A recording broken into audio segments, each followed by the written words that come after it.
them at the very end, revealing nipple tassels and all of this. But it's not like walking, get your tits out. It's a very sort of gradual, gentle incline, and lots of fun and lots of like self-exploration and sort of team stuff along the way, and really like bonding the troupe and stuff.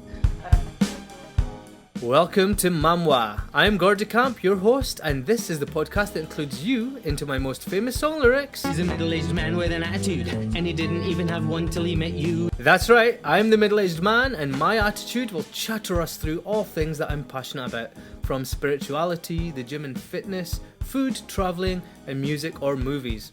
Quick disclaimer, this list is not exhaustive. So you can get on or you can get off and join us for the episodes that you like the sounds of. Dip in or dip out, as long as you keep dipping. Either way, we've got something to say and we're going in 3, 2, 1 nipple tassel or 2. That is an answer that you might find out in today's episode, where we will be discussing the art of burlesque and its modern performance. Welcome to MAMWAA, our podcast. I'm your host, Gordy, and I have not one but 2 nostrils that don't work today because I have man flu, so it hurts so much. You get my stuffed up, snuffly nasal sounds in your ears, but that's not a problem because today it's not only me doing all the talking. So burlesque. For those who don't know, burlesque is a form of theatrical entertainment that first gained popularity in the 19th century. It has since evolved into a unique and empowering art form. Today, we are joined by a burlesque extraordinaire who will be chatting with us and helping us to explore how burlesque has changed and how modern performance continues to push boundaries and challenge societal norms. Our guest today is a seasoned expert in burlesque and performance art, Laura Barker, also known as Phoxy Qurvy. Thank you for joining us, Phoxy. Laura, what shall we go with today? I think because we're talking about burlesque, you better go with Phoxy. Okay, so a brief history just for the listeners on myself and Laura. We actually started working together about 14 or 15 years ago, and we were touring with Theatre and Education. If you've never heard of it, it's theatre arts around schools. It was all very fun. It was one of the funnest times I've ever had in theatre. Yeah. It was just hilarious. But that's a story for another day. So to start then, Phoxy, for a bit of basic background, correct me if I've got any of this wrong. Burlesque originated in the 19th century. I can't say it. Burlesque originated in the 19th century as a form of satire and parody. And that was things like comedic sketches, risque humour, and like elaborate costumes. So at its core, I believe that burlesque is a form of entertainment that pushed boundaries, challenged societal norms, and over the years, like I mentioned, it's evolved into something more inclusive and a diverse art form that celebrates both individuality and self-expression. Does that get a few centuries of history out of the way? Yeah, that's pretty good. I mean, burlesque comes from the word burlesque comes from Italian burla or Latin burla, to mock or ridicule or parody, and it can be argued that it dates all the way back to, ancient Greek times, even to the morality plays, in a sense of, people being a bit risque and mocking. But then obviously it came into its own within the last sort of couple of 100 years. Okay, so let's talk a bit about you then, now that that's burlesque out of the way. Not quite. So give me a bit of a history and some background information. Firstly, what about you? Just for the listeners, remind me what year you started Phoxy. 2015, so nearly 10 years. Okay, so I was trying to remember if it was a COVID, and I was just thinking earlier when I was kind of thinking about the chat, I just remember the first time I saw you doing burlesque, and having known you for loads of years, I remember it was on my news feed, it was on my timeline, I was like, what the f*** is she doing? What's going on? Like, is that a kind of a general kind of reaction from people? Yeah, people who know you. If they don't know you, wouldn't think anything of it, but... Yeah, I suppose, because I've always been a performer, so from a young age, from like the age of 8 or 9, I was performing on stage and then trained to be a professional actress, all that stuff. Obviously, burlesque is a different type of performance, but I suppose in that way, the performance side of it came on naturally, not necessarily the courage initially. But yeah, people do react. Most people are quite up for it, or they want to know more because they don't actually know what it is. really. They sort of have an idea. It's been very diluted down by like film and TV and stuff, and that isn't really a true representation of what it is. It's mainly interest. Some people can be negative, but generally they're ones that haven't ever watched it, so they don't really know. Yeah, so I think as a performer and having known you for so long, it surprised me, didn't shock me. Yeah. Because I mean, even on the road, we were always a bit loopy, and we were always doing really ridiculous videos, and so that didn't kind of shock me. And I think, like I say, people that don't know you, I don't mean you personally, but people that don't know the performer on a personal level, they may kind of be taken aback by that more risque side of it. Yeah, that's why I was asking, because I was just thinking about that earlier. But your name, your persona, like when you were planning to start burlesque and go into this art form, how did that come about? How did you decide? Well, one of my best friends who's also an actress that I did theatre and education with before I did it with you guys. We went on a 2-man tour of Scotland doing Oliver Twist in a 2-hander. And after that, I sort of moved up from London to Cambridgeshire, and I got pregnant. So I stopped acting for a little while. But she went from strength to strength, and then she got into burlesque. And at her wedding, roughly about 10 years ago, something like that, she had all this cabaret at her wedding. She had fire eaters, she had burlesque, she had like parody singers, she had a drag act, and it was amazing. And I really enjoyed the burlesque, especially. I saw my friend, she actually passed away sadly from bowel cancer last year, but my friend Trixie Tassels, she was the first performer I ever saw do burlesque at my friend's wedding. And that sort of like, I was like, oh, I really want to do that. And I was like, oh, but no, I can't. I was just speaking to a random wedding guest, and they were like, well, why can't you? And I was like, oh, I don't know. So I researched burlesque schools in the country. Because I'm from London originally, it was sort of like natural for me to go back there. So I went to the Cheek of It Burlesque School in London. There's, a couple of others in London, but that's one of the best ones. And sort of started from there, did their courses.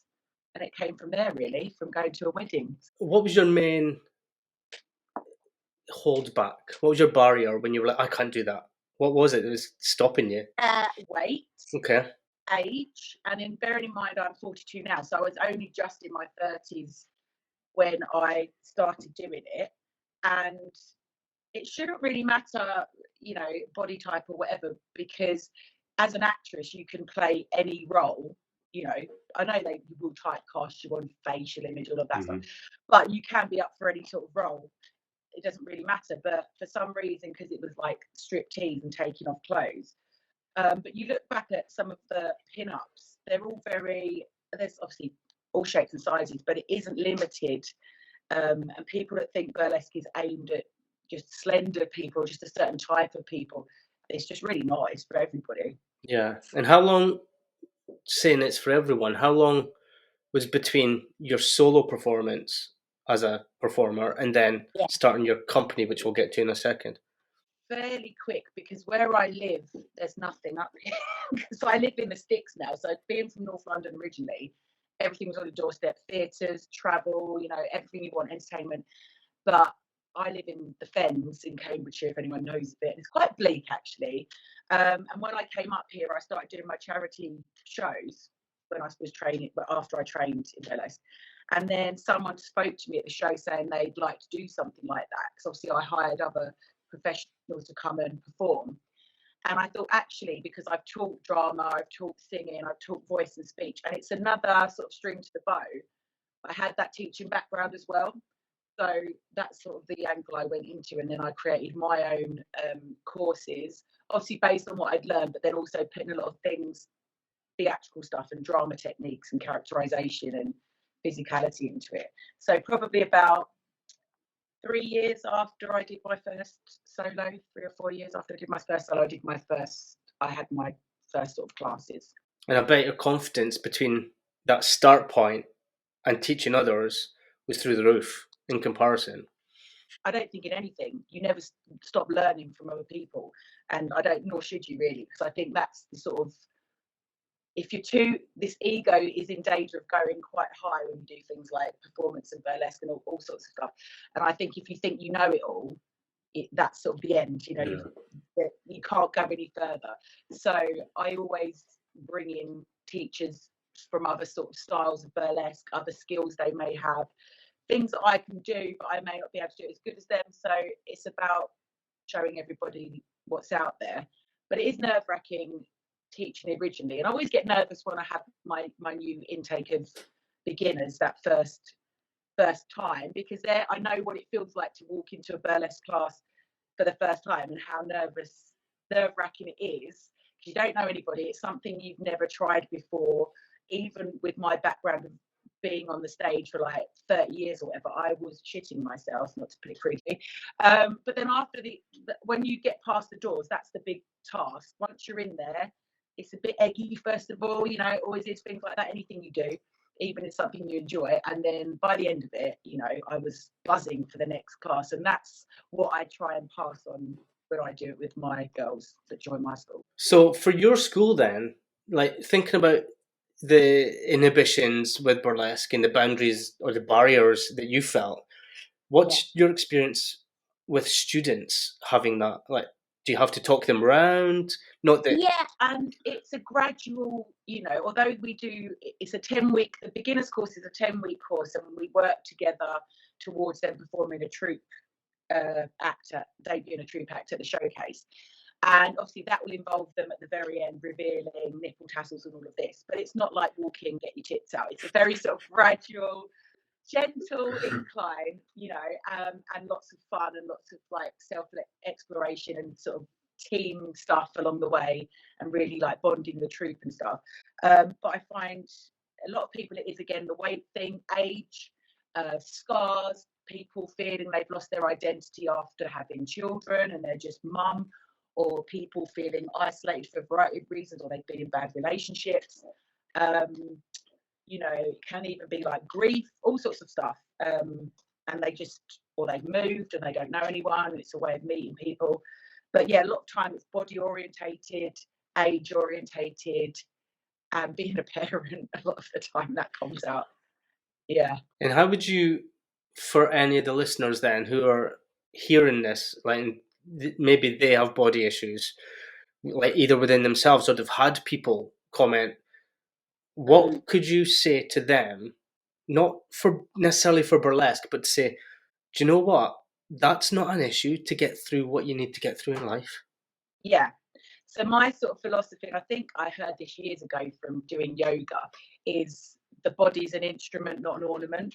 So we all like making ourselves look good, and that makes us feel good as well when people compliment us and all of that stuff. But even when we might feel our tiredest or, unhealthiest or whatever it may be, our body has still somehow managed to get us through that day, and we've still managed to accomplish tasks in that day. So it's sort of trying to look at it in a different way, and that you're always changing and always evolving. You're not stuck in any place. It doesn't mean you have to.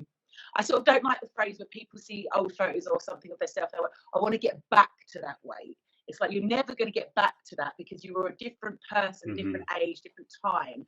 I like to think like, I might want to lose weight, or I might want to build muscle, or whatever the goal is. But it's a forward-thinking thing. That's what I try and say. And posture and eye line. Because honestly, I say to people, like most people I see, and I don't know if because I grew up doing drama and stuff, but I've always had this thing of not walking with my head down. I've never done that. Even when I've been self-conscious, I don't walk with my head down. And even if you feel that inside, I feel that if you have your head up and you're walking and you've got a good posture, you're more ready to attack things. You're more open. You're not closed off to people, and it will make you feel better. If you're slumped down and hunched over, that's how you'll feel. It'll. Yeah, I just find that it's that fake it until you make it thing. Yeah. I wasn't, when I first took all my clothes off, inside I'm like, scared, and what do people think, and keeping the character up. And now I don't really give a shit. I really don't. Because I just think, well, you paid to see me. It's your problem if you don't like it. There's plenty of other acts out there that you can watch, and I'm probably never going to see you again. And if you like me, you might follow me, or I might inspire you. But if you don't, oh well, I've done my bit, and I've done it to the best of my ability. And I'm so aware of, like, I don't know if it's from motivational speaking for so many years. I'm so aware of head high, chest out.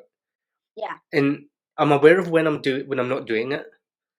Like, Yeah. I just need to notice something on the ground, and I'm like, oh no, I can't look at that. It's really weird. Yeah, Well, it's not weird, it's a good thing. But I think being so aware of it, it gives you that whole new persona. It really does. It builds you up. The folding of arms and the fiddling, you know, all that stuff. It's like trying to encourage, and you'll know that from acting as well, trying to encourage that you don't always have to move. You can hold the court. You can have that strong stance and just You can take your space without Yeah, moving. Yeah. exactly. So, yes, there might be some misconceptions on burlesque, and based on the history of performance and who it was actually performed to in its early days, let's have a think now about how modern performance has shaped the way that we view burlesque today. We know modern performance has played a significant role in redefining burlesque as a form of empowerment, like you said, self-expression. Performers today do come from all backgrounds and identities.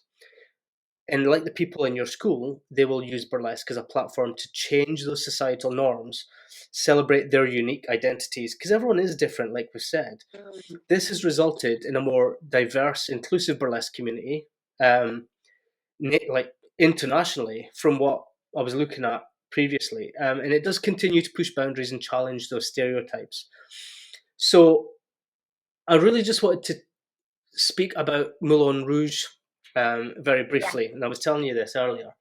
But when I went to the t-shirt on today. amazing, so I don't know if it was the same show or they had the technology, but when I went there, it was looking at about 15, maybe 20 years ago now. I was really young.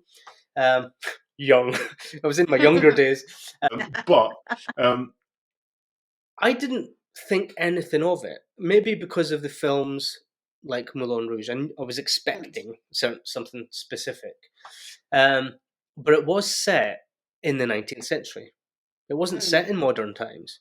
And when the performers were on stage, like one of the women's dresses, I don't know why this stuck with me, but it was beads, and it snapped, and the beads went all over the stage, and every single performer stopped. They checked where all the beads were, and then they moved slower and kicked everything out of the way. And it just fascinated me because at the time I was like, they've got enough to deal with. Like, we're being half naked on stage without that happening. But then, just like talking about technology, the stage moved. I don't know if it done this when you went, but the stage came out from the front, and it was filled with water, and it was filled with eels. And one of the performers dived in and swam with the eels and finished her number half in water, half out. And I was just completely fascinated. To me, now that I'm kind of talking about pushing boundaries, that makes more sense. At the time, I was like, oh, it's just a performance. Yeah. But it's much more than that. Oh yeah, and don't talk about costume failures, because that's what we all fear. It often happens because it's live theatre, and we'd all wish to have like great stages and rotating things going on and gobos, but a lot of the time we're in pubs and clubs. But chairs on wheels, that's what office chairs are for. But it definitely pushes boundaries, and burlesque can be satirical, well, very satirical, that's the point of it, and political. It can be about diversity, about oppression, about freedom. There isn't really anything it can't be about, and often it broaches those subjects in an environment where people feel sort of accepted and safe to express them. And I think one of the big misconceptions about burlesque as well is that it's for the male gaze, and it isn't. It's really actually probably 70%, 80% of shows that I go to and that I produce are predominantly, say, women or female presenting, and we love having the guys. We love having the guys as well, but it isn't we're not doing it for them. We're not doing it specifically. We are doing it for ourselves, although we obviously want the adoration of the audience and love the audience, but we are there because for whatever reason, everyone, like we've said at the beginning, everyone's got different reasons for going into it, whether it's you want to reclaim who you were, or all of that sort of stuff, identity and body issues, body dysmorphia, all of this stuff, whatever it may be. But it is like a sort of a rebellious act, I think, against yourself holding you back, which is why, well, I believe, which is why we have alter egos, why we don't use our birth names necessarily, or a mixture of whatever, so that you give yourself permission to do the things you think you are not allowed to or you can't do. And once you're in that zone of character, you're like, do whatever I want, doesn't matter. Yeah. Because I'm Phoxy, not Laura, at those times. I wonder if, talking about Moulin Rouge as a basis, like, has Hollywood or film generally, maybe television, has it helped or hindered that misconception that it's just for men? Yeah, I think it's more when it's not, I know, film, it's, lots of things are fictitious and everything, and they're done for dramatic purposes and stuff. But I think films like Gypsy, about Gypsy Rose Lee, things like, the songs like You've Got to Have a Gimmick, that's so true to burlesque, to make yourself stand out. And that was obviously based on a true story. But films like Burlesque confuse people. I think if they watch the film Burlesque and then they come to an actual burlesque show, especially, well, UK burlesque, and they expect it's going to be like that, it won't be, because that's more the cabaret side of things. There's not actually any real striptease in that. So yeah, that I wouldn't say. I mean, there's some quite good songs in it, but I wouldn't say that is a true example of what burlesque is about. And I think because there's rumours, or it might be happening already, that there's going to be a big West End production based on the movie Burlesque, that it's knocked a few burlesque performers' noses out of joint, I think, and rightly so in a lot of ways, because we're really struggling. Everyone in the entertainment industry is struggling at the moment. Shows are getting cancelled left, right and centre, and we're doing what we would say is actual burlesque. And it's a bit like a little bit, I don't want to use the word appropriation, but you know what I mean? Yeah. It's sort of like, well, if you're going to do it, like, put some money into our burlesque shows. There's a show that tours around called An Evening Burlesque, which is like a big production, sort of theatre production that goes to theatres all over the big cities and towns. So that's nice that that they have that production value. But that's still a reasonable price ticket to go out, compared to the West End and stuff. Moulin Rouge, though, I must say, I love that film for lots of reasons. I've seen the stage show; it's one of the best musicals I've seen, and I think that's more true in like the vibrance and the sort of the undergroundness. Yeah. When that would have been like, that's not even a word, but you know what I mean. The subculture of how it was for a while before it had a revival and became like neo and stuff. And also in those times, the can and showing the legs, that would have been like, really risque and really shock horror, and because people didn't even show their ankles back then, So I think that's more true with poetic license, the sort of subculture of burlesque.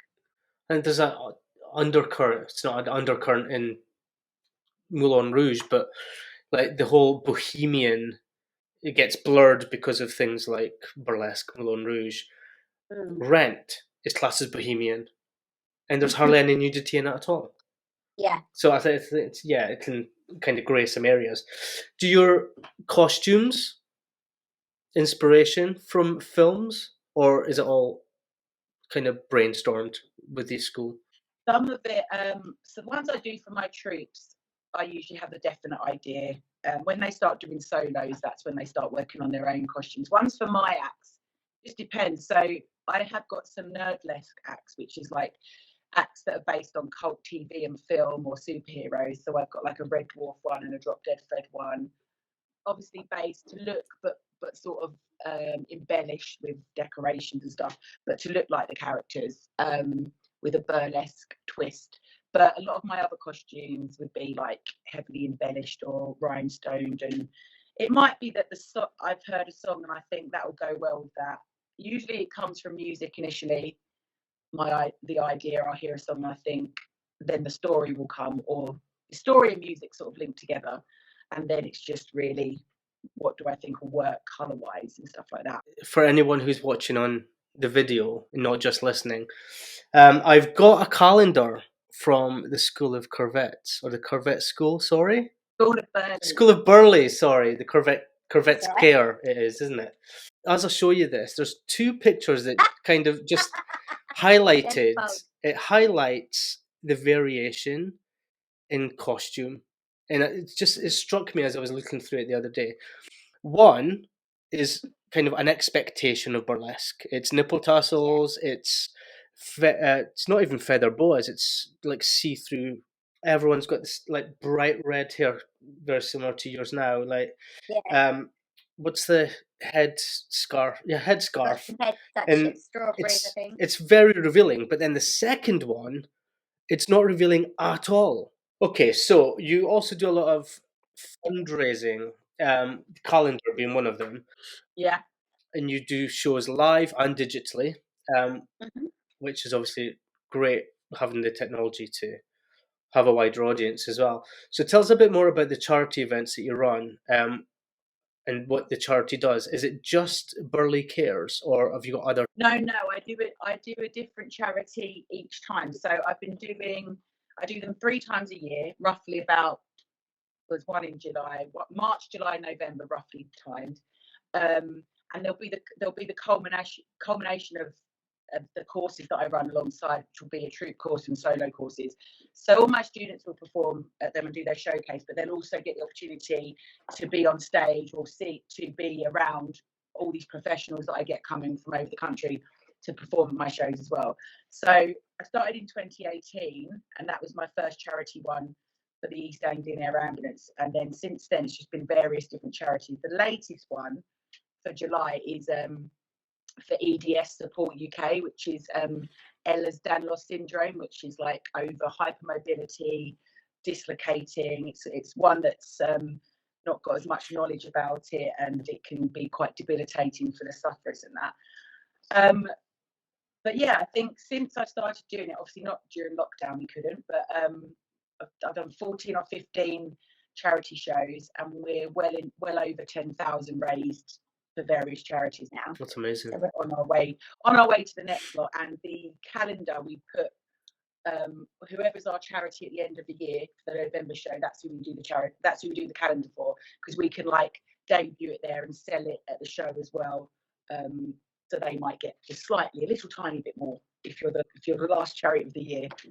But yeah, everyone does pretty well out of it, and it's just really fun. And obviously the online thing actually comes from a guy I met years ago from doing burlesque competitions, and he's got all that knowledge. I haven't got all that technical knowledge.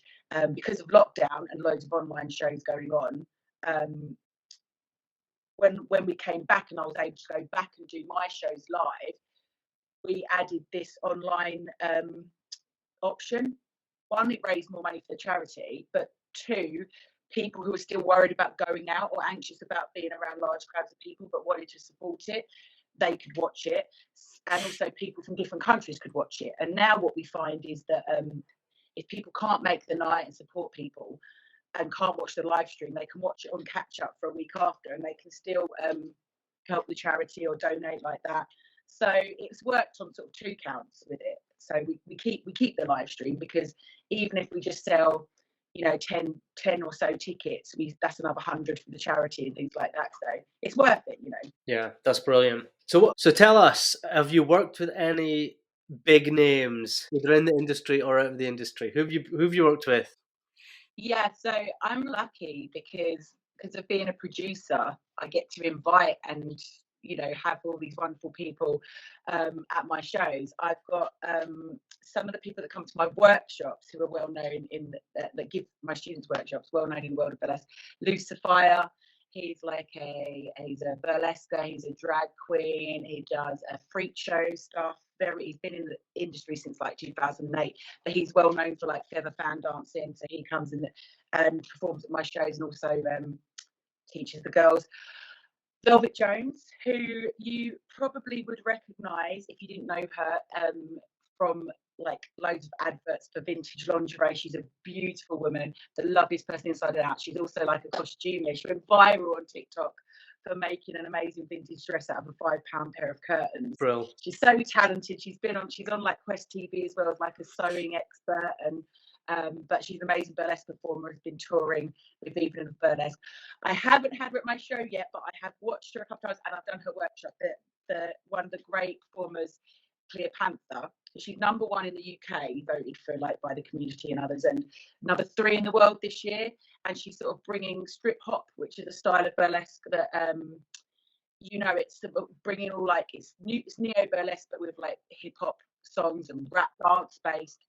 And who else? Oh, Demi Noire, she's lovely. I had her at my mum's show, and she's just an amazing performer, and just showing that you can still be really high up and established in the industry with kids, which I think was a big one. An up and comer, a really good up and comer that's at my next show, who I love to see succeed, is a girl from Scotland. Yay! Yes. A Scottish wee lass. She does a really funny accent with her. Where's your trousers? Is that not just her actual voice? That's how we sound. Yeah, where's your trousers? I get to just work with so many amazing up and comers. There's a girl in Essex called Ginger Soumise, and I sort of seen her rise up in this past year. But yeah, it's just great. It's great. There's and obviously who I'd call my bestest bummer in the burlesque world, which is Ruby DeWoo, who's in Nottingham, but she's a fantastic advocate for burlesque and got so much energy. She's got 2 sets of twins. Not that matters. Wow. She's just a great performer.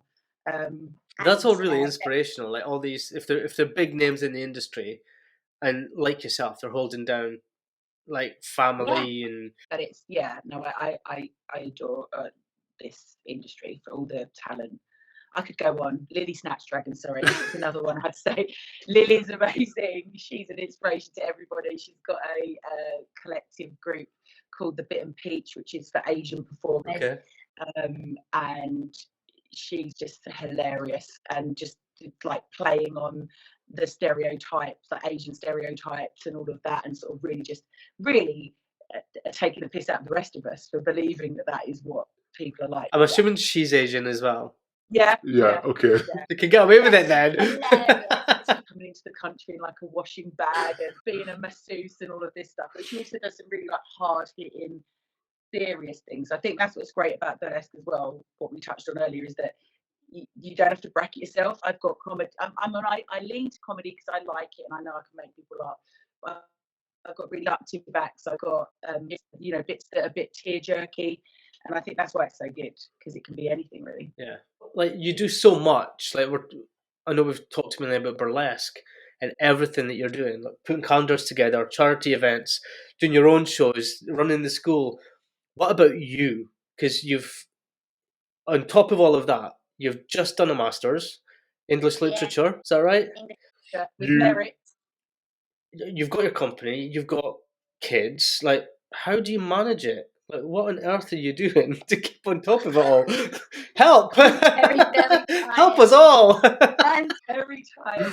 I am very tired a lot of times because my brain is. I know everyone thinks I don't know. Maybe I have got ADHD, but my brain is like a million tabs open. But I don't care. I think I don't really know. Put myself under a lot of pressure, but I think that I work well under pressure as well. I don't like letting people down. I'm probably a bit of a people pleaser in the way that I probably sometimes need to say no to things, and that includes to my students and, just anything outside of that. I could probably say no a little bit more, but I think we probably all could do that.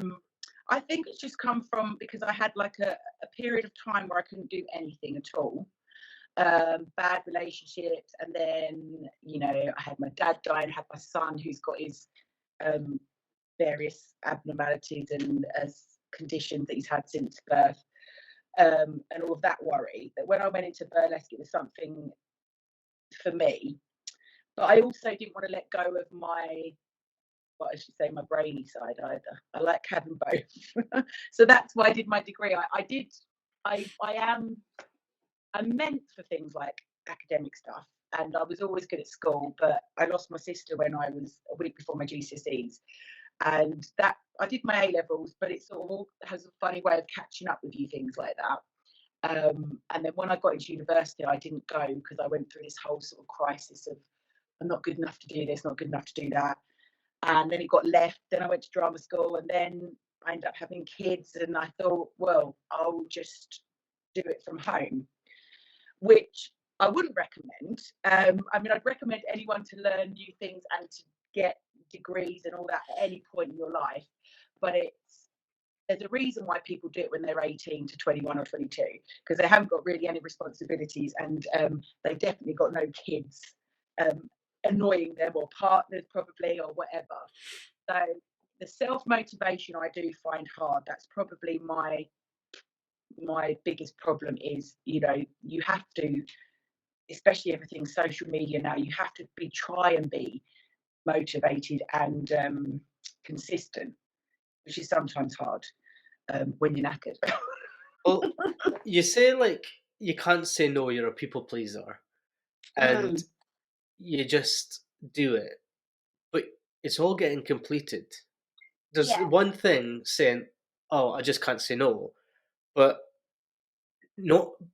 There's a difference between not completing anything and starting everything and making sure it gets completed.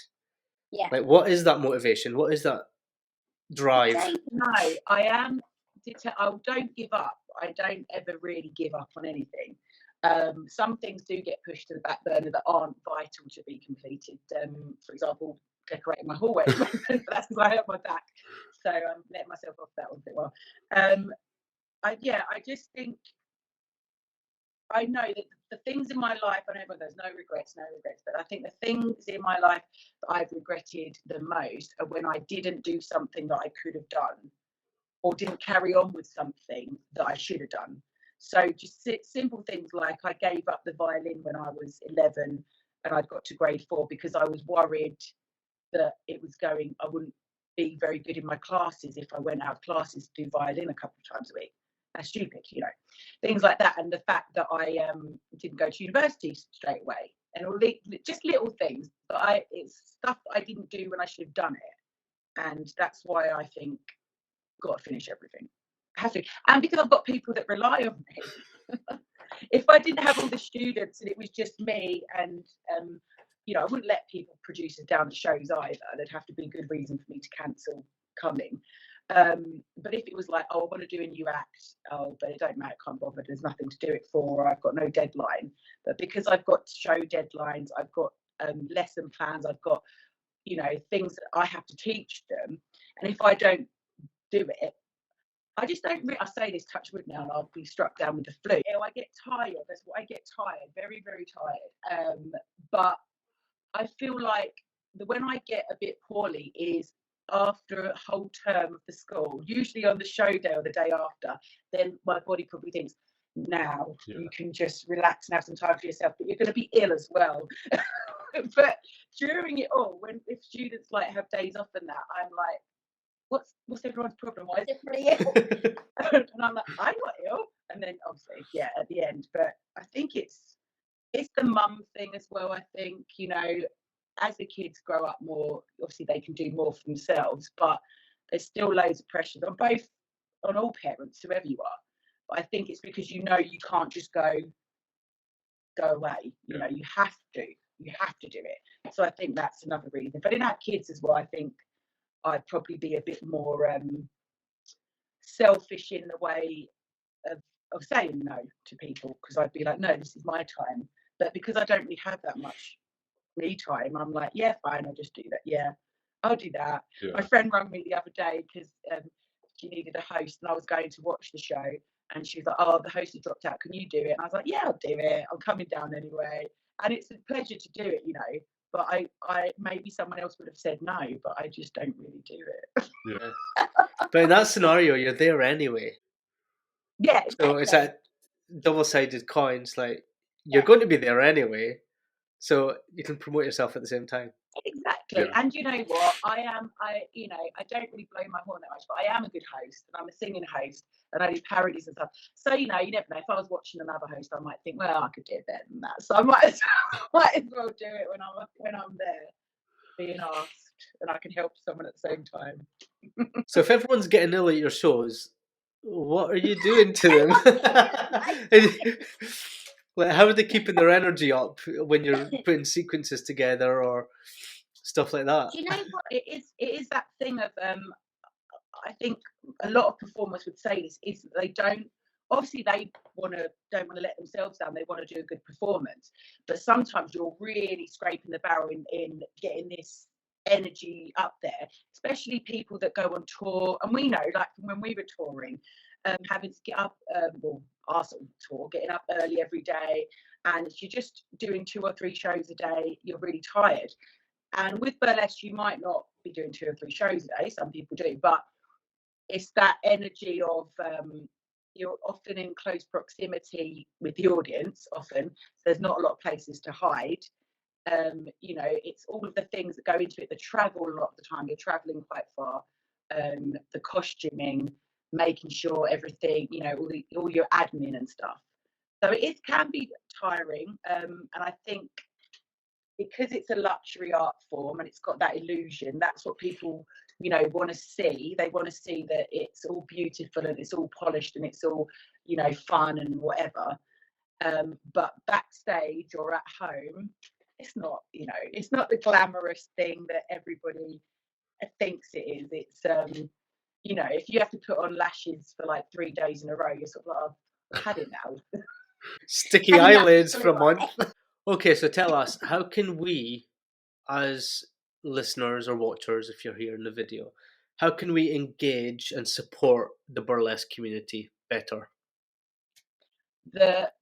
Some of the best ways I'd say to support the community is to go to as many shows as you can. If you've got, you know, or search in your area if you haven't heard, there'll definitely be some sort of show nearby.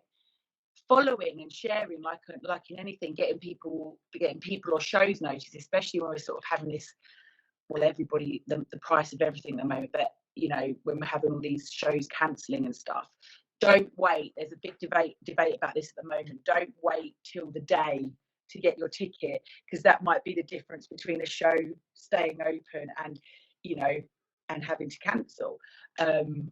But the other thing I think could be supportive about the communities is realising that it's very varied and there's not just one type of burlesque performer. There's, you know, we're all shapes and sizes, all ages, all ethnicities, all sexualities, all genders, all weights, you know. Some of us are mums, some of us aren't, some of us, you know, have got other jobs, some of us haven't. It's, you know, it's so varied, and I think some people see it through quite a narrow spectrum when it's actually really wide and colourful and vast. And you know, promotes diversity. Most people do, and that's what it should be. Yeah. You know, I say it all the time about social media. It doesn't cost anything to like and share. No. That's one of the key things.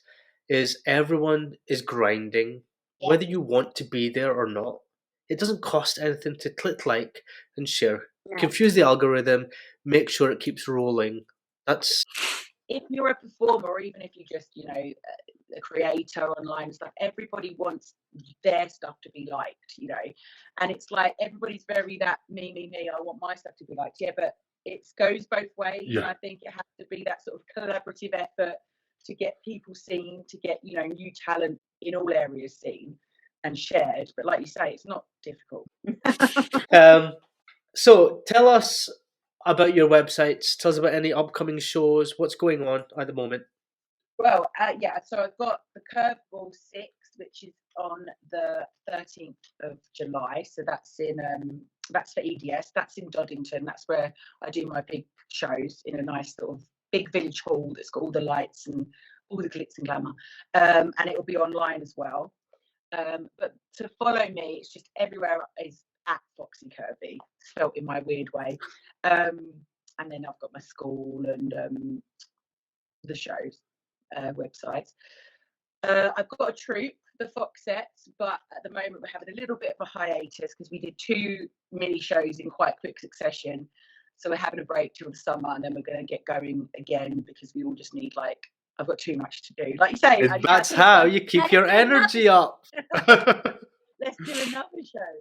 And what's your school? How can our listeners, if they want to become a student? If you want to become a student, I do online classes as well, and act development for people that don't live near me. Or I also do like traveling workshops and stuff as well in things like comedy and character and poise and physical, all sorts of different things. But my school is based in Cambridgeshire, in a little village called Wimbledon. And you just basically contact me, go on my Instagram or my Facebook, and you'll see the link to my school page as well there. And just contact me. You can come along. I do 3 terms a year, but 6 courses, if that makes sense. So there's always 2 courses running in each block, and they all lead up to the show. So you can start off doing a beginner's troupe.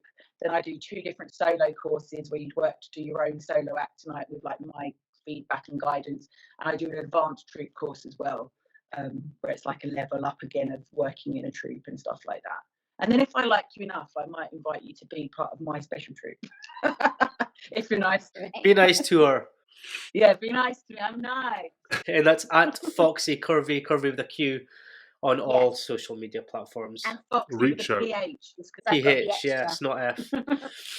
Okay, so thank you guys so much for joining us today and shedding light for yourself, Phoxy, on the light of the world of burlesque and modern performance.